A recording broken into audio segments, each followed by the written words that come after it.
everyone. I'm just going to wait a minute and then we'll get started.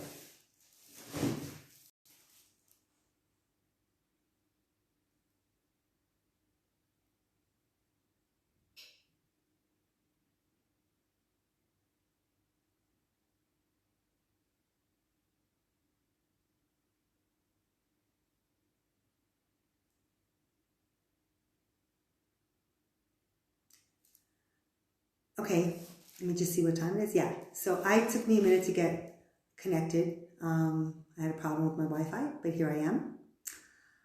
And I'm going to get started. So today we're going to talk about the BBT, Basal Body Temperature, and why it's so important for you to know your basal body temperature and chart it on a daily basis. So what is basal body temperature? So basal body temperature is basically your temperature that your body reads first thing in the morning when you first wake up. And what's cool about your basal body temperature is it gives us a lot of information about your body.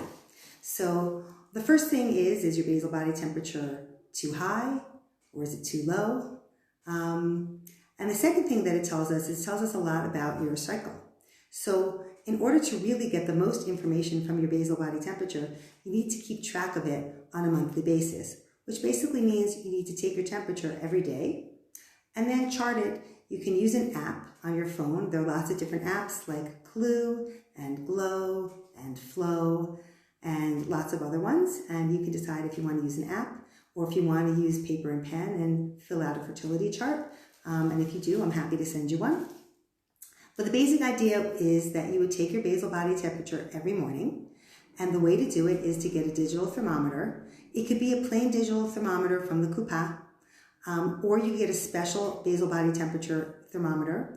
And if you want, I can give you a link to a company in Israel that sells them. And the difference between the one from the Coupa and the one that you buy online is just one decimal place. The one from the Coupa has just one number after the decimal point, and the one from the for the Fertility basal body temperature has 2 places after the decimal point, so it's a teeny bit more precise. In my experience, you don't need to get the one from the Fertility basal body temperature, but you can if you want. And anyway, so the way that you take your basal body temperature is that you basically just take your temperature every morning, first thing when you wake up. You can leave your thermometer on your nightstand. And the idea is to try to take it at the same time every day. So for some people that's easy because they wake up at the same time every day. And for some people it's more difficult because they have a more erratic schedule. And if that's the case, you would just make sure to mark down when you take your temperature, when you record your temperature, if you were waking up at the regular time or a different time.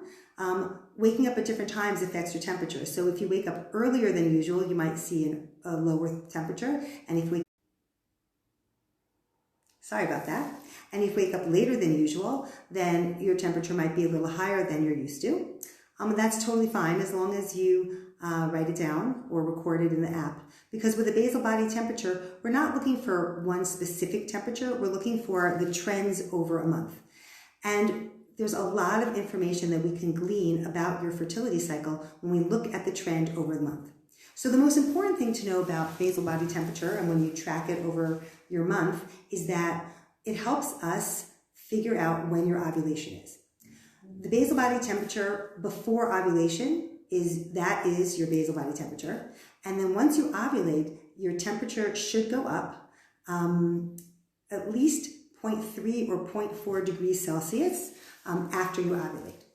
And so that what we see on the chart is something called a biphasic shift, which means that you have 2 different baseline temperatures, one before ovulation, one after ovulation. And when you look at the chart, you can actually see that there's a straight line across, and then there should be a movement of a line up, and then the straight line across again. So that you can see 2 different phases, the biphasic, and you can actually see where it moves, where it jumps from pre-ovulation, the lower temperature, to post-ovulation, the higher temperature.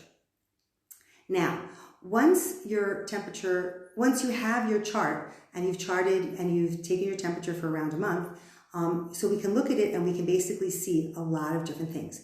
The most important thing that we're looking for, again, is to see like, oh, can I see when the ovulation was? Was there enough of a movement up from pre-ovulation to post-ovulation? And hopefully the answer is yes. And then you can see that, you can see when your ovulation is. So that's helpful for you to know around when your ovulation is, because the next month you can guess, okay, the day before my temperature went up is around when I ovulated last month. So it's probably going to be the same the next month, and that helps you in terms of timing, in terms of getting pregnant. So that's very, very helpful. I do want to point out that the temperature rise happens after ovulation. So officially you can't really know beforehand in terms of the basal body temperature what's happening. You can only know afterwards. So if you're trying to get pregnant, then the basal body temperature is something that can let you know in retrospect, oh, you ovulated, let's say the day before your temperature went up. And it's helpful in terms of making plans for the next month. And it's helpful, really helpful for me if I'm trying to help you get pregnant, because the basal body temperature chart gives us a lot of information. So let me tell you some of the things we're looking at besides the biphasic shift. So just to sum up, if for anybody who came in just now, we're talking about basal body temperature and why it's important. Basically, what you need to do is take your temperature every morning when you first wake up in the morning, and then you would chart it either on a chart that I can send you or on a free app on your phone. There are many apps you can use: Clue, Glow, Flow, lots of different ones, whatever you want. And what we're looking for is basically the trends over a month. We don't really care about any one specific day. And what it tells us, the first piece of information that it tells us is, did you ovulate and when did you ovulate? And we can know when you ovulated based on when your temperature goes up. Usually the temperature rise occurs around a day after ovulation. Now, there are other things that we can know from looking at the chart. The first thing is, if your temperature did go up, did it go up high? Did it go up enough? Right? Remember, I mentioned that we want at least a 0.4 degree rise. So what if your temperature only went up 0.2 degrees?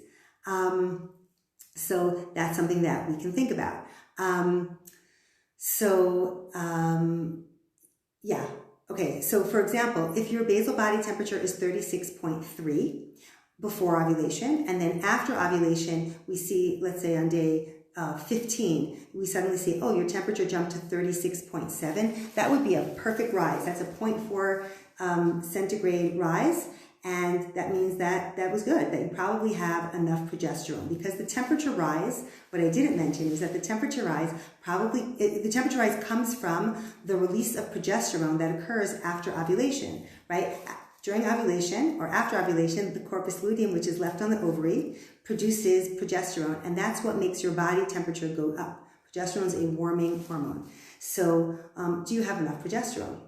Other things that we can know from looking at your basal body chart is, does your temperature drop at the beginning of the month? So basically what we're looking for is we want your temperature to go down, maybe on your first or second day of your period, stay down, and then go up for ovulation and stay up. So let's go back and look at the beginning of your cycle. Did your temperature drop at the beginning of your cycle? Or did it stay up? If it stayed up, that's something we would want to work on. During the follicular phase, which is before ovulation, was your temperature pretty much a straight line all around 36.3, or did it like go up and down? Was it like a sawtooth, where one day it was 36.6 and one day it was 36.2 and the next day it was 36.7 and the next day it was 36.3? So that's also important information for me, and we would try to get it to be more of a flat line. The next question we would look at is toward the middle of the cycle is, was your rise high enough, right? We talked about that. Did it go up 0.4 Celsius, or did it go up only 0.2 or 0.3?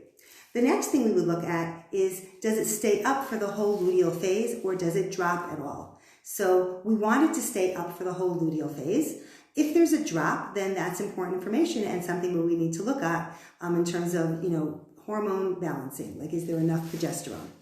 And if you're trying to get pregnant, what we really want to see is after 15, 16 days of your temperature being elevated, if there's another little elevation that goes up even more. So let's say you were at 36.3 36.6 or 7 after ovulation, did it go up to 36.8, 15, 16, 17 days after ovulation, that's usually a sign that you're pregnant. So that's something, and that's called the triphasic rise, and that's something we love to see when someone's trying to get pregnant. So there you go. There you have it. That's the BBT charting. I'm just going to sum up for you. The idea is to use a thermometer and take your temperature at the same time every morning.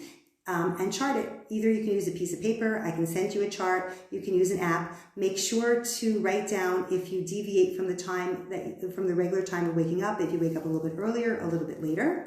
And then at the end of the month, we can look back and see when you ovulated and if your ovulation and your hormones post-ovulation were strong enough. And this is all really important to help you get pregnant.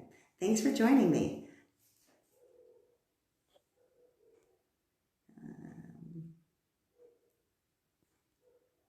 I still don't know how to get out of this. Okay, let's try that.